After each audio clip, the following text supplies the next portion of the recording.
This right here is a very unusual iPhone 4. So unlike North American iPhone 4s, this one is actually a Korean model. This was sold exclusively in the Korean market, of course, we can tell because it has that little symbol in the middle there, which is very unusual to see. We don't see that with North American iPhones. And in today's video, we're going to be talking about how this is different from a North American iPhone 4. Let's get right into it. And by the way, once again, thank you so much for 100,000 subscribers. I am running a giveaway. It's live on a separate video I made. You guys can feel free to check it out on the top right. I'm giving away this little iPod Touch. All the details are in that video, so feel free to enter if you guys want. And before we get into it, I did want to say this video is sponsored by Xer. More on that later.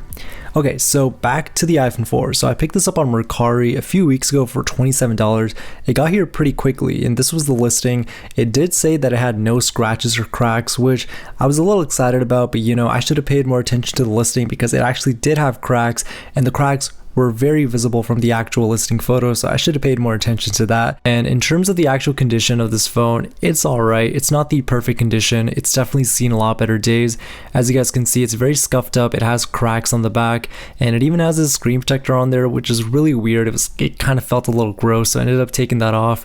And yeah, I mean, the screen behind that looks pretty good. It seems to be in good condition, but there are a lot of things that are wrong about this phone. For example, you know, with the screen here, it has this little vertical line in the middle, which is very unfortunate, but I'm pretty sure there's a way to fix that if you replace the screen or the digitizer, so maybe I'll do that in the future, but I'm just going to keep it as it is now because I feel like this thing is just so beat up that I don't think it would make sense to really restore it just yet.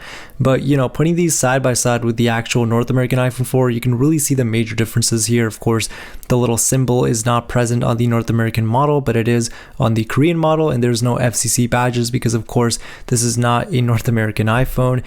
But everything else looks pretty much the same. Of course, we have the design by Apple in California. The centering is a little different, and I kind of prefer the way that the Korean model looks.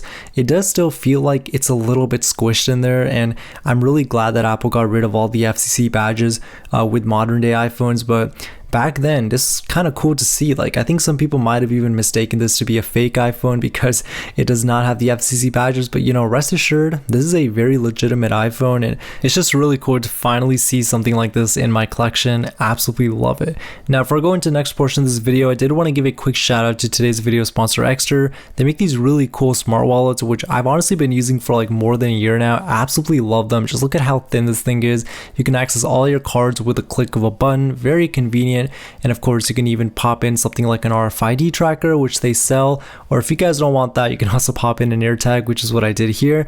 Very convenient, very slim, and just absolutely love the fact that they come in so many different styles to choose from. You guys can check it out on their website, and right now they have a sale going on up to 25% off with iClassic. Check it out. And now back to the iPhone 4. You know, I just think it's so cool that we're able to put both of these phones next to each other. Completely different markets, but similar design, similar software. This one is running iOS 4, which is honestly really cool to see. I know a lot of you guys might be wondering, was this thing downgraded? I don't think this thing was downgraded because, you know, when we do simple things like a boot up and stuff like that, we go straight into iOS 4.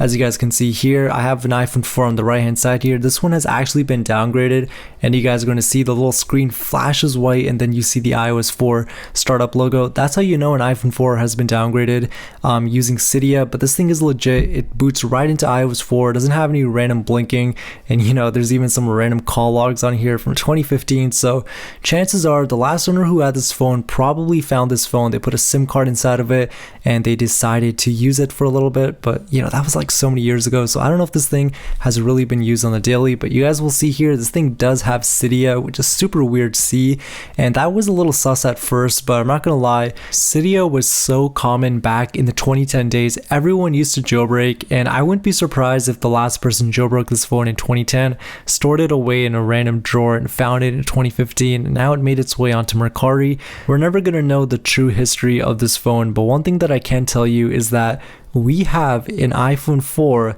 that was made for the Korean market that is still running iOS 4, and I just think that's really cool to see. I don't think there's a lot of iPhone 4 models out there that were specifically developed for the Korean market that are still on this software, very cool to see. So I'm definitely going to keep this phone stock. I'm not really going to tamper around with the jailbreak too much. I'm just going to keep it as it is. But yeah, you know, I'm just really excited to finally have something like this in my collection. And one last thing that I wanted to show you guys before we end this video is the camera shutter. So every single time you take a photo, even if this phone is on vibrate, the camera shutter will make a sound. And I'm pretty sure this is like a federal regulation in Korea and I think another country too, like Japan.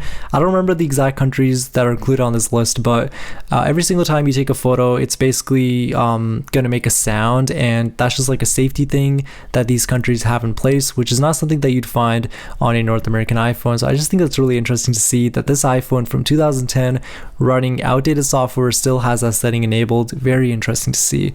But you know, overall, I really like the iPhone 4. I have to say it's one of the most iconic iPhone designs of all time. It really changed the way that we see the iPhone today, and I'm excited to finally have this in my collection. If you guys want to see more videos just like these, let me know. Catch you guys on the next one.